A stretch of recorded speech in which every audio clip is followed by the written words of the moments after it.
கட்டுக்கோப்பாக வைத்திருக்கிறது என்ற தலைப்பில் அவர்கள் பேசுவார்கள். விருது பெற பெரிதும் காரணமாக இருப்பது கட்சியை கட்டுப்பாடாக வைத்திருப்பது என்கின்ற தலைப்பிலே கருத்துரை வழங்குகின்ற வாய்ப்பினை தந்தமைக்காக கலைஞர் தொலைக்காட்சிக்கு என்னுடைய இதயபூர்வமான நன்றியினை நான் தெரிவித்துக் கொள்ள கடமைப்பட்டிருக்கின்றேன்.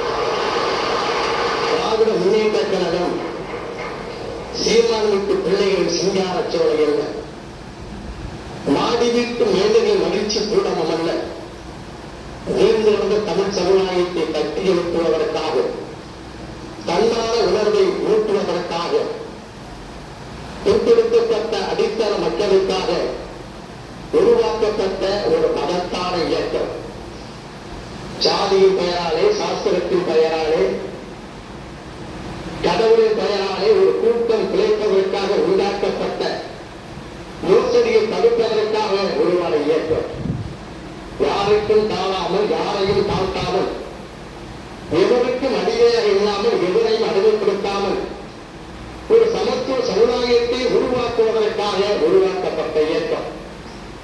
அந்த இயக்கத்தை அண்ணா அவர்கள் உருவாக்கிய போது காடுகளை குறிப்பிட்டால் என்ன, கடல் நெருப்பு சுட்டால் என்ன, கடலை கட்டளையிடுகிறது, நாட்டோட கருவி நம்மக்கம் இருக்கிறது, வெற்றியில் போய் சேர வேண்டுமானால் வேதனத்தை தாண்டித்தான் தீர வேண்டும், வாழையில் போய் சேர வேண்டுமானால் வாட்டத்தை சந்தித்துத்தான் தீர வேண்டும், காகித கப்பலில் கவனம் செலுத்தாமை தந்தி, கண்ணீர் துளிகளே, நாட்டின் கண்கணிகளே, காணிக்கை தாரங்கள், உன்னால் முடியும் தம்பி, உன்னைத்தான் நம்பி இருக்கின்றேன், உன்னோடு பிறந்தவனா, ஒளிபடைத்த கண்ணினாய்வா ஒன்றாக கூடி இன்பத்திராபம் காண்போம் என்று கண்ணீரோடு அந்த இயக்கத்தை உருவாக்கிய போது அந்த இயக்கத்தை தன்னை இணைத்துக் கொண்டு அப்பே அண்ணா அவர்கள் மறைந்தபோது, அவர் மறைந்ததற்கு பிறகு அந்த இயக்கத்தின் தலைவராக பொறுப்பை ஏற்றுக் கொண்டு 40 ஆண்டு காலமாக ஒரு இயக்கத்திற்கு தொடர்ந்து தலைவராக இருக்கின்ற வரலாறு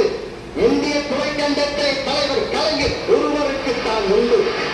அந்த வரலாறு கலைஞருக்கு உண்டு என்று சொன்னால்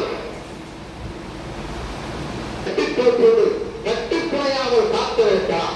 அன்பு செலுத்துவதிலே, பண்பு பாராட்டுவதிலே, பாசத்தை அள்ளித் தருவதிலே, எழுதுவதிலே, பேசுவதிலே, கட்டை தீட்டுவதிலே, கவிதை வெடிப்பதிலே, சாதனை படைப்பதிலே, சரித்திரத்தை உருவாக்குவதிலே, சட்டவிரோத படையிலே, போராட்ட களத்திலே, போர் குளத்திலே, கட்சி நடத்துவதிலே, கட்சியை இயக்குவதிலே, கட்சியை கெட்டியாக கட்டி காப்பதிலே தலைவர் கலைஞருக்கு நிகராக இந்திய துணைக்கண்டத்தில் எந்த தலைவரும் இல்லை.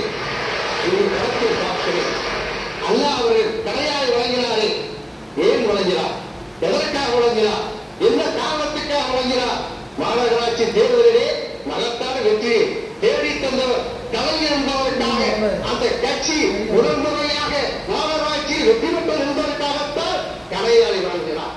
அது மாத்திரமல்ல, தேர்தலில் திரட்டி கொடுத்ததற்காக மாநாட்டில் பேசுகிற போது, வேட்பாளர் பட்டியலை அறிவிக்கிற போது அண்ணா அவர்கள் நம்முடைய தலைவருடைய பெயரை சொல்லவில்லை, 11 லட்சம் என்று சொன்னாரே. ஏன் சொன்னார்? கட்சிக்கு தேர்தலில் கொடுத்தார் என்பதற்காக. நான் பாதியை எழுதிவிட்டேன், நீதியை தம்பி எழுத உண்டு அன்றைக்கு சொன்னாரே. எதவென்று சொன்னார்? பாளையங்கோட்டை சிறையிலே ஆய்வுக்கு இருந்த போது என் தம்பி இருக்கிறோம் தான் உறுதித்தான் என்று சொன்னாரே. எதவென்று சொன்னார்? கட்சியை காப்பாற்றுவார், எதிர்காலத்தில் இந்த கட்சியை கட்டுக்கோப்பாக வைத்திருப்பார்.